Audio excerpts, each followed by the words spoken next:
Hi, this is T. Payton. I wanted to talk to you today about surround sound export, and specifically when you're given specs like this. This is from Bitmax.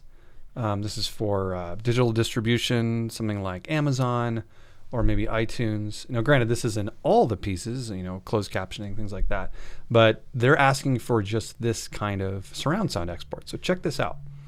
5.1 audio must be submitted as individual audio tracks within the QuickTime, labeled as below. So all these things in this specific order, and look at track 7. 7 and 8, left total, right total, stereo pair. So they not only want 5.1, they want 5.1 plus stereo. How do you do that out of Final Cut 10? Actually, believe it or not, it works really well. So let me show you a quick workflow for pulling that off. Now, let's look at how you might be getting your surround sound source. There's kind of two ways of doing it. One, that you made it here in Final Cut 10 and you mixed it. So if we look at our surround sound meters over here and play this back, you can see we've got everything jumping. Our low frequency, our surround, all the things are jumping around. Now, what we would hope to be able to do is, wow, can we just export that in this kind of configuration super easily? Well, unfortunately, we can't. You see, when we export out of Final Cut, let's make a master file, for example. And the only option that we have, let's got video and audio. Here's our ProRes 444. This is great. We got nothing as far as what our sound is coming out as. Of course, look at this though. This tells us that the project was set to surround.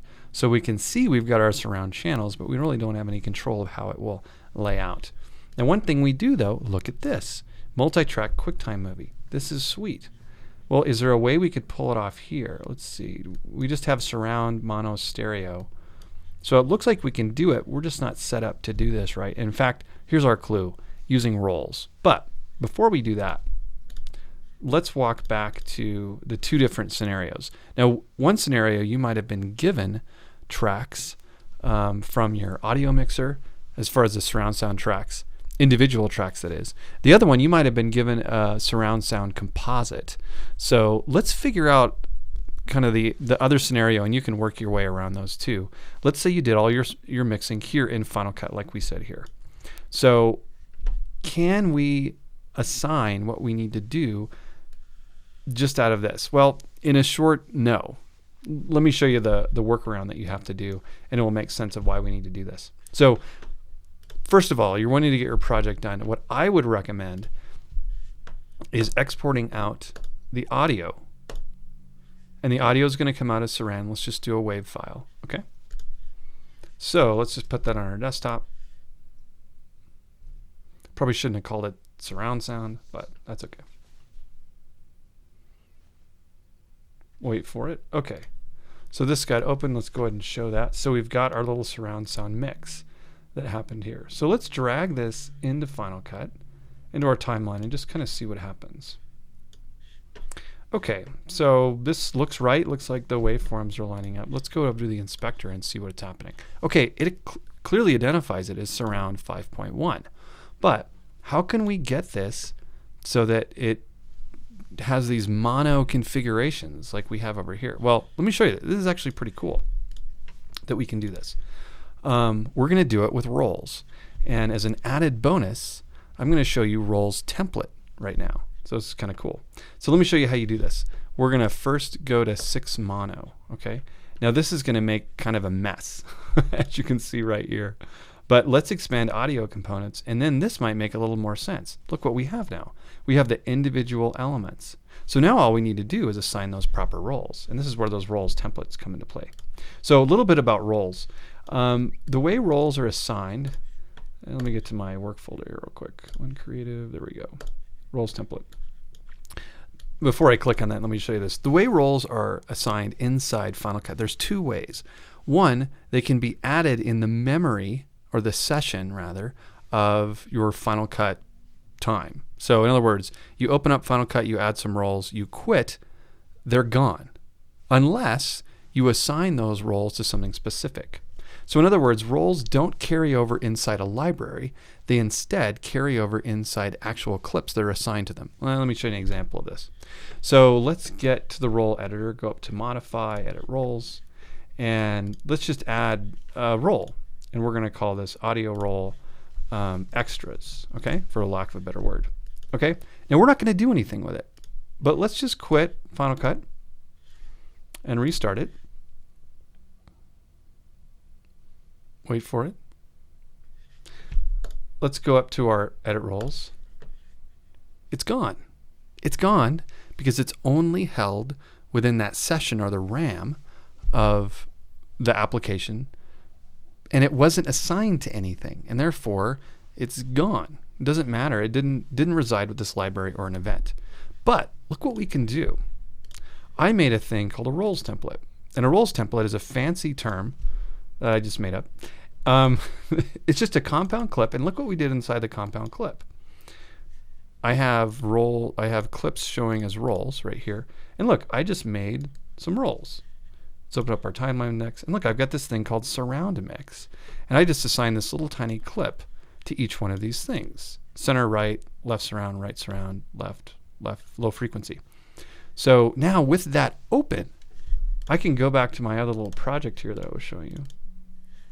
And now I can suddenly click this, for example, and assign this to one of my roles, because look, it's built in. So just to prove to you the way this works, watch. Let's go ahead and close this roles template. Now, is that role still there? Yeah, it's still there because it's just in the memory. But if I quit, again, Final Cut quits really fast. Takes a moment to start up though. So now, can I get back to these roles? No, they're not there. So all I have to do is open up my roles template, and then it's going to be held in memory. Watch, I don't need to touch anything. Boom, it's there. Okay, but remember, it's only going to hold as long as that library is open. So what you want to do with a roles template, again, just make a compound clip, put a little tiny audio file. I like to use these little guys that are here. I just go to like sound effects and view by time, get one of these 1 second clippers. They're just teeny tiny. And then assign your roles as you'd like it. And then what you do is you just drag this roles template. We're going to drag it over here to this event that we're working on. Yeah, copy that stuff over. And now we can safely close this, and we've got all the roles we need inside of there to assign. So a little extra bonus for you. So so now we can go to town and we can start assigning these roles. Okay, so let's do left, right, and again I'm clicking on audio components, center, low frequency. I wonder what LFE stands for. Low frequency something. I could probably look it up. Okay, look at that. Let's show our roles. Bada bing. Now, you probably know what we're after here. We've got our surround mix. So look what we can do now. We can export out a master file. And this time we're going to do audio and video. Multi-track QuickTime movie. And now these guys, let's just start assigning them. So let's look at our rules over here of what we need. Oops. Okay, left, right, center, LFE, left surround, right surround. Sweet. Left, right, center, LFE,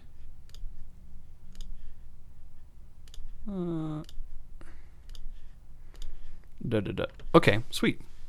Now, okay, let's see. We need these all mono, correct? That's what they spec'd.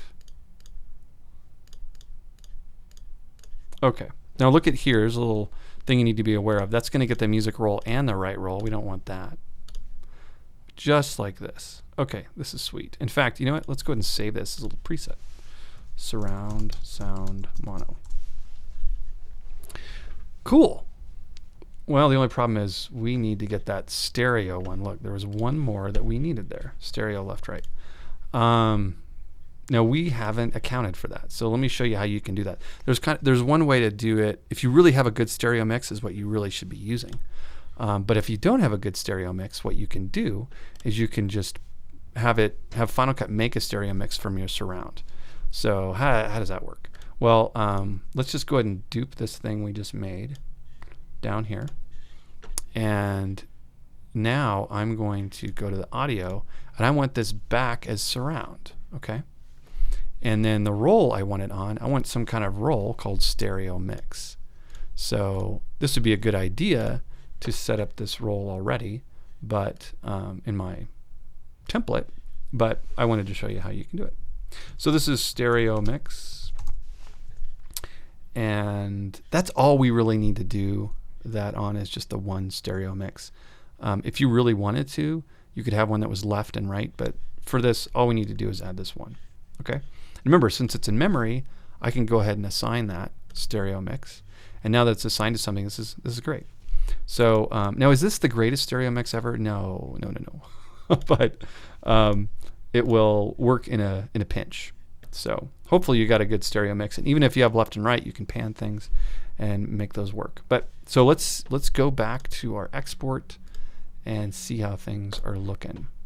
So let's go back to audio and video.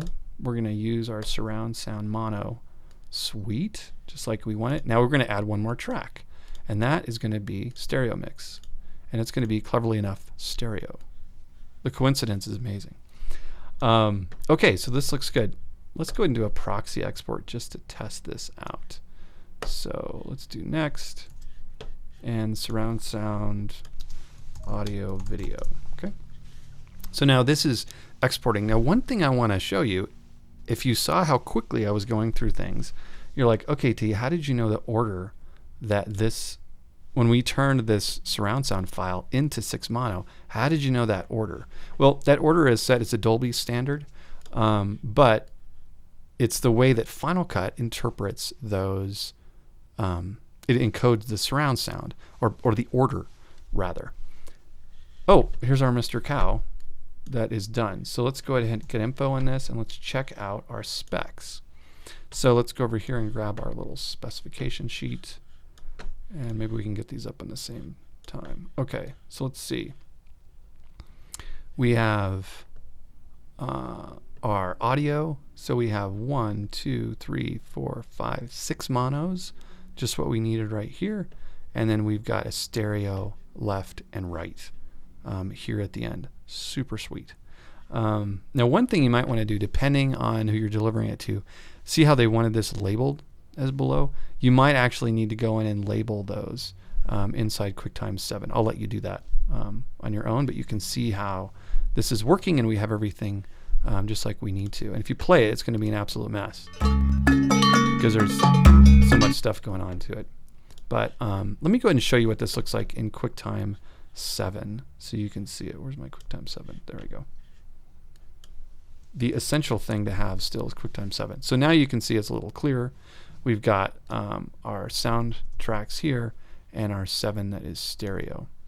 And you can see that the assignment here, you can actually assign this to a proper place. Now, depends on who you're delivering to if they need that, if you have to go in and actually do that. But anyway, back to our ordering. It's like, how do you know what order this stuff is supposed to be in?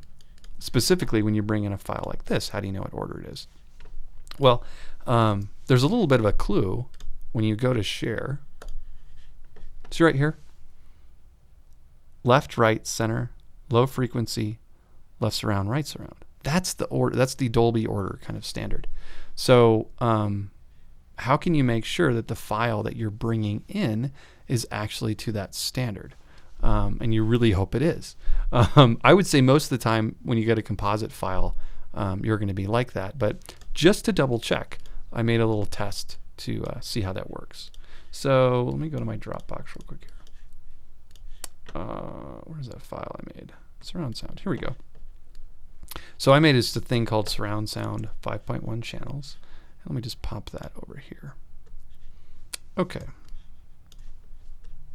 So now this little file, if we look in the inspector, sure, it's surround 5.1.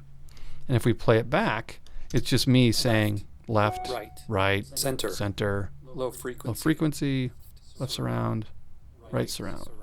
So if you go back to mono and then expand audio components, you can see that everything is in this nice little order. Well, one thing you might note, you're thinking like, whoa, what's up with the meters over here? Why are the meters in a different order? Well, the meters are in more of a logical order of how you would be playing something back, in the sense that you're going to have predominantly left, center, and right, and the surrounds are going to be off to the side. So that's what the meter kind of looks like it. And then we've got this all encompassing low frequency stuff that can be heard anywhere, that's directionless. So that's why this order is a little different, and this helps you know the order of what you're assigning things. So here I can sit here and say, okay, the order is left because I hear myself saying left, and I can do the same thing with right, and then center, and then low frequency, and then our left surround and our right surround. Okay. Left, right, center, low frequency, left surround, right surround. Sweet. Okay, now I know I've got everything assigned correctly. So this is probably going to be the thing that's going to be the kind of biggest gotcha for you. One thing I'd encourage you to do, make a little test to send to your wherever you're distributing something. You could be sending a monster. I mean, you could be sending a 500 gigabyte file pretty easily if you're submitting, a feature length kind of project. So I would encourage you to send a little file, make sure everything's working with the aggregate, whoever you're dealing with, to make sure that's all right. Anyway, appreciate any feedback, thoughts, things that I kind of messed up on. But, one last thing. So you might be thinking to yourself, why can't we, let's kill this right now. Why can't we what about my original mix? So this is my original project. Can't I just get the surround elements out of this? And you're thinking to yourself, I know what I'll do. I'll make a compound clip. And then I'll pop that in here. And now I'll be able to reassign this audio and to mono. And you can't. There's no little option to do that, as you can see here. So, yeah. So if you need that, feature request out to Apple would be great. So anyway, hope this helps. Enjoy.